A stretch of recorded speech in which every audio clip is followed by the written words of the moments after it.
Bueno, como os veo un poco agobiados con la asignatura de método y me habéis pedido que haga un vídeo para que os explique las cosas, voy a empezar por el tema 4 para explicar lo que es el tema del método de diseño, ¿vale? Y estos son los resúmenes que yo he subido y os voy a plantear un poco según están aquí escritos. Bueno, pues tanto el diseño y el método es algo que nosotros solemos plantear de forma previa a la investigación, ¿vale? Se suele hablar a priori, en plan cuando tú quieres estudiar algo, pero todavía ni has recogido datos ni sabes todavía qué vas a estudiar. Y cuando hablamos de estudios a posteriori es, por ejemplo, porque los datos ya existen y nosotros vamos a trabajar con esos datos y vamos a hacer un estudio. Por ejemplo, si la Guardia Civil está recogiendo los datos de cuántas mujeres han sido asesinadas este año o de cuántos accidentes de tráfico había en el año 2016, a partir de esos datos yo puedo hacer una investigación. Eso es a posteriori. Aparte que esos datos no los he recogido yo, sino que son cosas que van sucediendo y con esos datos después vamos a trabajar. El tema de cuando queremos hacer algo a priori, pues perfectamente lo que habéis hecho con las fases, ¿no? Habéis primero planteado qué queréis estudiar, después habéis hecho unas preguntas, se las habéis pasado a los sujetos y de ahí habéis obtenido los datos, ¿vale? Eso es sobre todo algo de lo que hay que tener en cuenta. No me voy a detener a lo que es identificar, medir y demás, porque todo eso está puesto en los apuntes, así que voy a hablar de lo que sí nos interesa. El diseño es cuando hablamos del conjunto de la investigación, ¿vale? Y tiene que ver, y ahí estamos hablando tanto de variables independientes, dependientes, como variables extrañas. Por ejemplo, en el caso mío de la fase, mi estudio se basaba en que si las personas eran celosas, eran más o menos infieles, ¿vale? Pues según cómo yo construí ese estudio, sería el diseño. Cuando hablamos de método, pues estamos sobre todo hablando de lo que es el objeto de estudio, que suelen ser las variables independientes, y aparte el contexto, ¿vale? Y también las técnicas de estudio. Y las técnicas, pues, son, por ejemplo, pues, que hayas usado una entrevista, que hayas usado el laboratorio, incluso las técnicas de control, todas esas cosas, ¿vale? Ahora vendría lo de previa o a priori y a posteriori, que ya lo he explicado. Y, bueno, tenéis que saber perfectamente lo de... Bueno, os voy a decir, una investigación exploratoria es para saber un poco del tema, ¿no? Por ejemplo, cuando nosotros nos mandan trabajos en clase, tenemos que hacer una introducción, un marco teórico, entonces lo que hacemos es informarnos, leer muchos manuales, leer artículos y demás. Eso sería una investigación exploratoria, ¿vale? Porque tenemos que saber y tenemos que estar documentados de lo que queremos estudiar después. Yo no puedo decir, por ejemplo, voy a estudiar cómo funcionan los átomos o los electrones del hidrógeno, pero resulta que soy psicóloga, pero quiero hacer una investigación de química. No tiene lógica ninguna, ¿vale?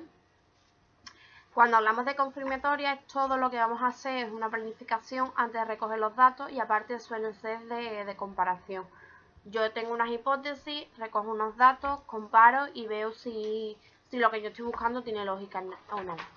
Y después las estrategias de control, que las explicaré más adelante, es todo aquello que hacemos para verificar que nuestra variable independiente está influyendo en la variable dependiente. Y no tiene nada que ver con cosas extrañas que hay alrededor, que es parte del contexto y de las cosas de las personas y de los estudios, que nos puedan estar influenciando.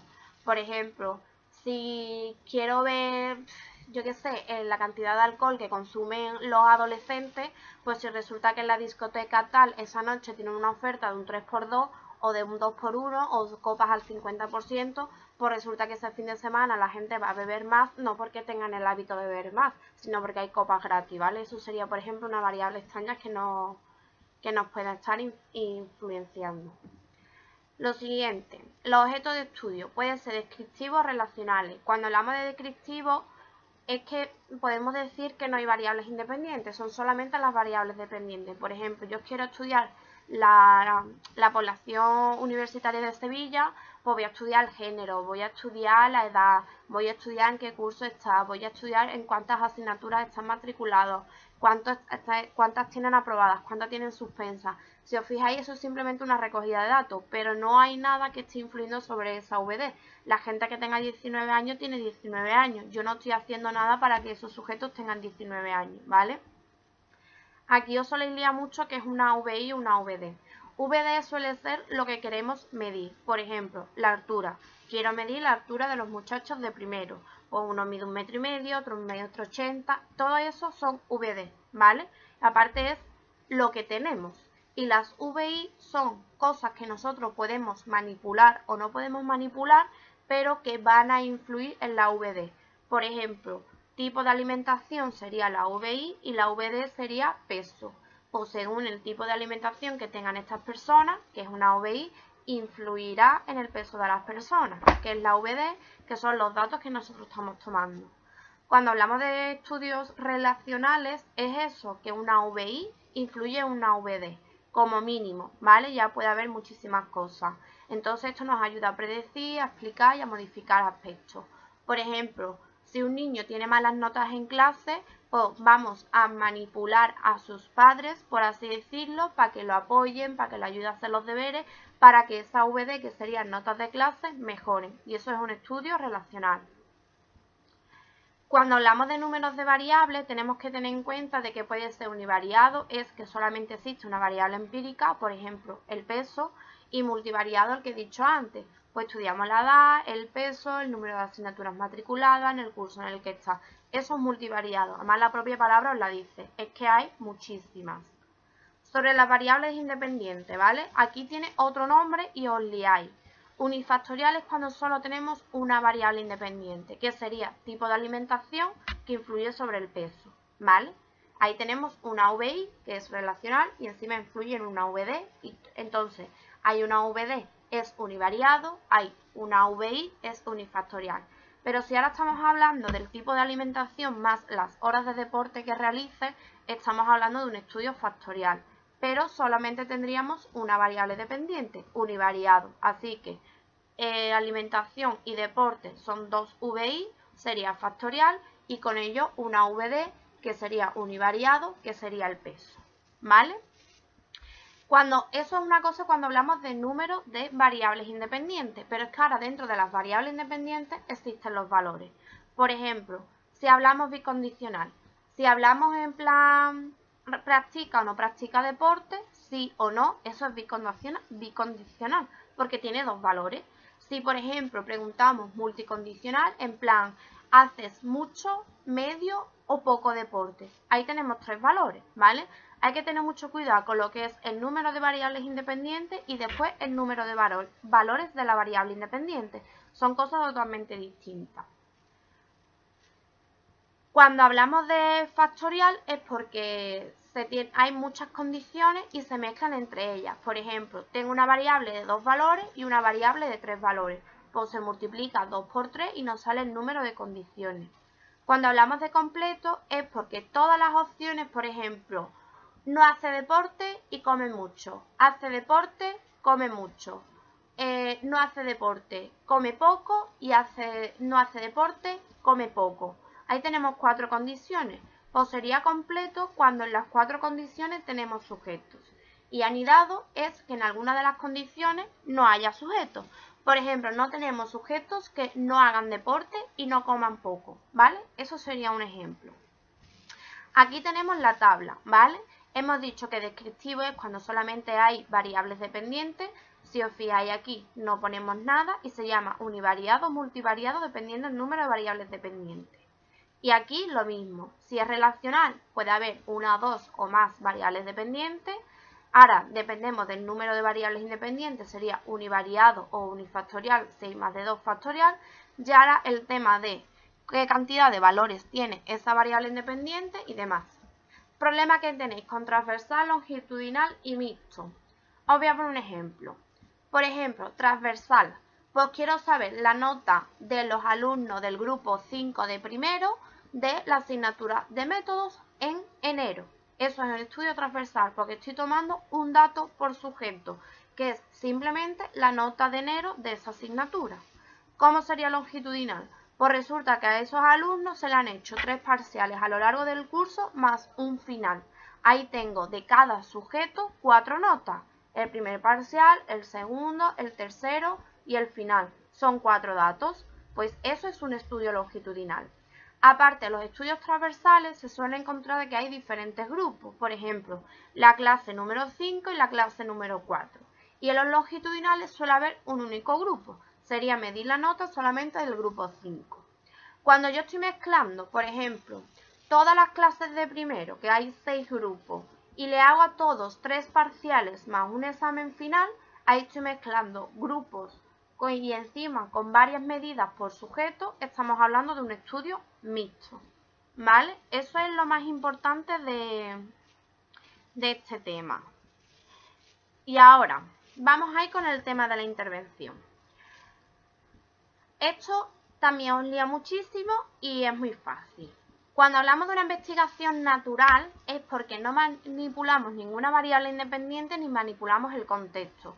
Por ejemplo, nos vamos al patio de la clase y vamos anotando cuánta gente está fumando.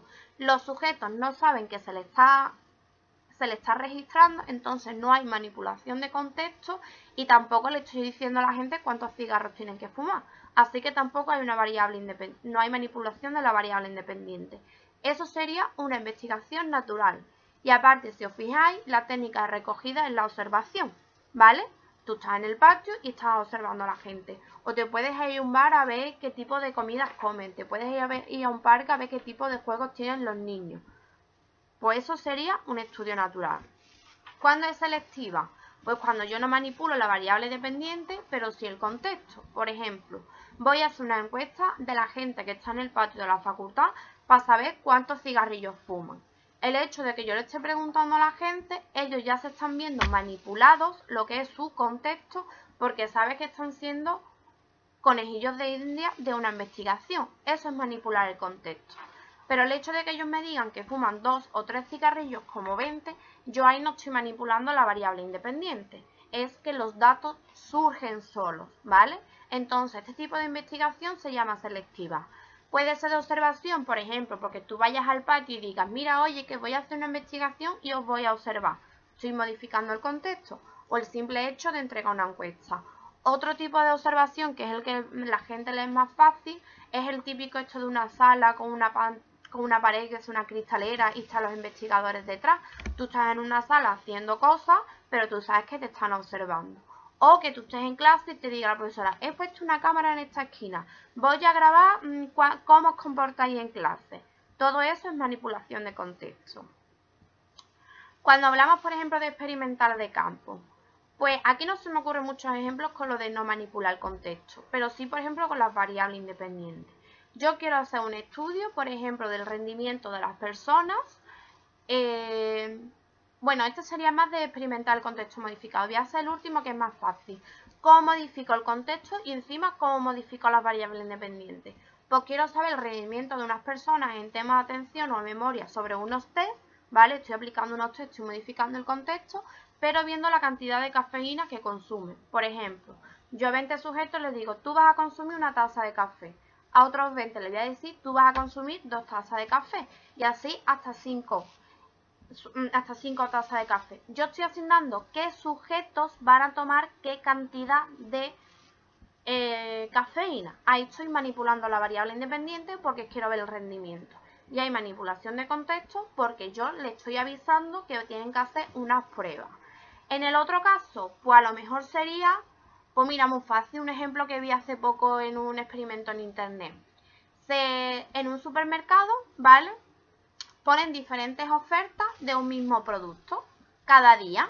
Un día vale 1 euro, otro día vale 2 euros, otro día vale 3 euros, o el mismo producto, pero cambiándole la marca, le cambiaban lo que es el precio. Por ejemplo, kiwis amarillo, 2 euros, kiwis verde, 3 euros, kiwis rosa, 4 euros, ¿vale? Pero todos los kiwis eran de la misma marca, pero le cambiaba la marca. Ahí estoy yo manipulando la variable independiente, pero estoy esperando a ver la gente qué kiwi es el que coge según el precio, según la marca. Por ejemplo, el más barato es marca Nisu y nadie lo conoce, pero los kiwis rosas eran de la marca más famosa que hay y la gente iba por ello. Ahí la gente no sabe que están siendo objeto de estudio, pero yo he cambiado los precios de los productos. Eso sería manipular una variable independiente. Y con todo esto es el tema 4 y es lo que tenéis que tener súper claro porque esto es pregunta, por lo menos 5 o 6 preguntas del examen.